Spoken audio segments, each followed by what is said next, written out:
It is essential that you inventory and inspect your Qurt system components as an integral part of your pre-trip inspection. For each wheelchair position in your vehicle, you should have 4 retractors with the correct anchor fittings, 1 lap belt, 1 shoulder belt with the correct fitting. For some wheelchairs, we recommend the use of the Qurt webbing loops. A belt cutter should be available in the driver's area for emergency use. Check to see that the webbing is not cut, frayed, damaged, or contaminated by polishes, oils, or chemicals. Check that the metal parts are not worn, broken, or cracked. Any parts that are in question should be reported to your supervisor and replaced before departure. All the components for each position should be packed and stored in a separate pouch. This helps keep the components clean, prevents tangling, and speeds up the process of boarding and securing passengers. Let's take a closer look at the various Qrt Max belts before we address the actual boarding and securing procedure. The Qrt Max retractors secure the wheelchair to the vehicle. Each securement belt is around a spool that is automatic self-tensioning and automatic self-locking to ensure the wheelchair is always secure.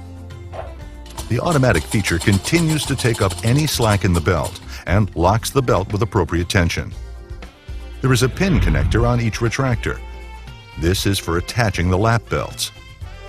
The securement belts run from the anchored retractor to a solid frame member of the wheelchair where they are attached by their J-hooks. Some wheelchairs have defined anchorage points. When these are present, they should be used. The Qrt Max has a protective chrome cover. It is automatic self-tensioning, self-locking, and does not require hand tightening. The red release lever is only used when removing the Qrt Max. The Qrt Max can be installed with one hand. Once the chair is secured to the vehicle, the lap and shoulder belts work like a traditional seatbelt system to keep the passenger safely in the chair should the vehicle stop suddenly or experience an impact.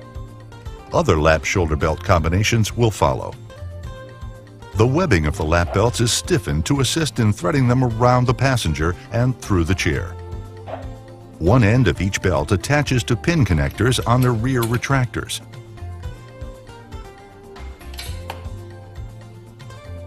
The other ends form a traditional seatbelt buckle. The buckle with a release button should always be on the aisle side of the passenger. The shoulder belt attaches to the wall anchor, passes over the passenger's shoulder, and then clips onto the pin connector next to the lap belt buckle. The webbing loop comes into play in situations where the design of the wheelchair does not permit the direct attachment of a J-hook. In such cases, a webbing loop can be threaded around a rigid frame member to provide an attachment point for the hook. The loop is strongest when used in this manner. The loop is tested and meets SAE J2249.